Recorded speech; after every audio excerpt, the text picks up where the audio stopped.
Hello, growers. Looking to turn your homestead into a profitable business? Or are you a farmer looking to boost your sales? Check out my book, Sell Everything You Grow. This book is the ultimate guide to choosing the right farm business model that fits your farm, time, and location. Discover which model has the highest profit margins and why diversification is so important.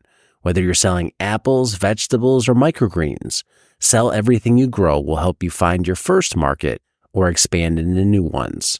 Get Sell Everything You Grow on Amazon and start selling more today.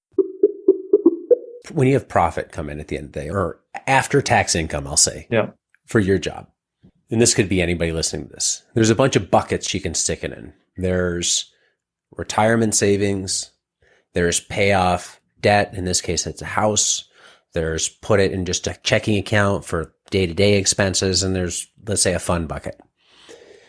If you're looking at the money you have available and you have a house that, if you bought a house in the last 15 years, the mortgage rate's crazy. How do you decide, should I take that $1 and pay off my house early? Or I put it into a retirement account? Because really the trade-off there is you're saying, do I want to pay 4% on, probably less, on debt, or maybe try and make 6, 7, 8% or more in some sort of investment?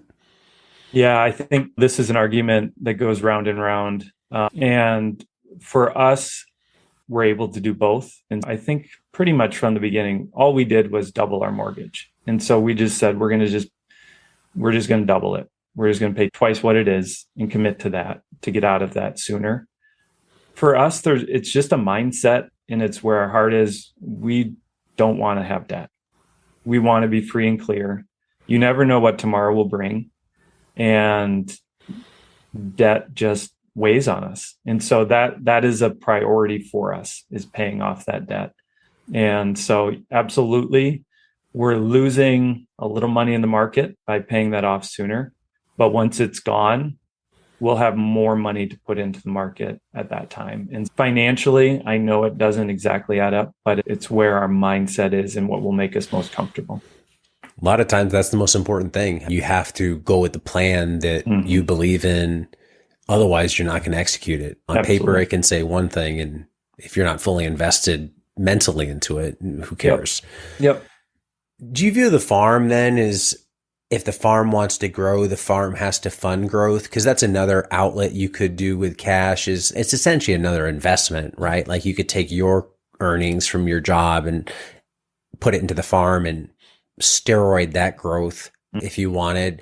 Is that ever a consideration, or you just have the farm is compartmentalized in its own little box, and if it wants to grow, it's got to come from the farm? Yeah, I would say generally speaking, if the farm wants to grow, the farm needs to pay for its growth. That's where our head's at, and I think that's where we're going to stay. It also, there's an important distinction here, which is a whole nother ball of wax, but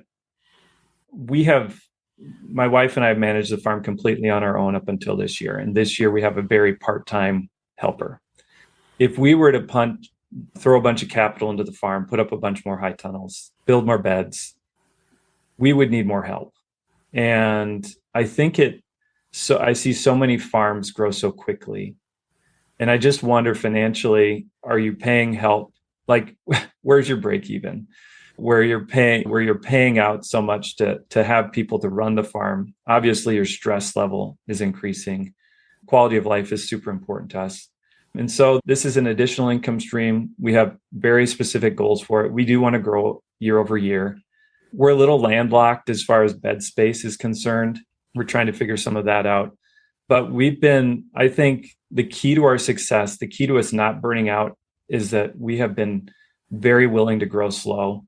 I'm a marketing guy. I like marketing. I love sharing about our garden, but I throttle back our marketing even to this day. If I post, people show up.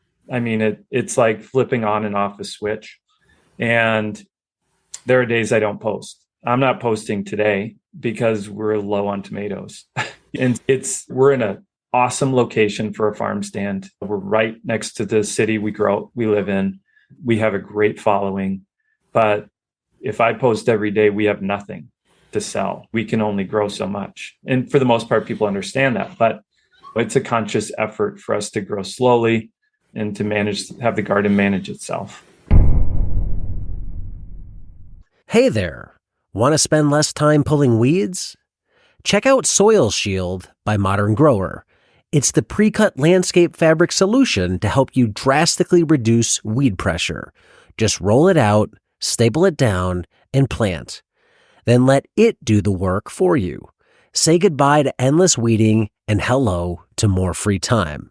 Plus, it's high quality, durable, and will last for years, saving you time and money in the long run. It's available in a variety of row and hole spacings to accommodate all the crops that vegetable farmers grow.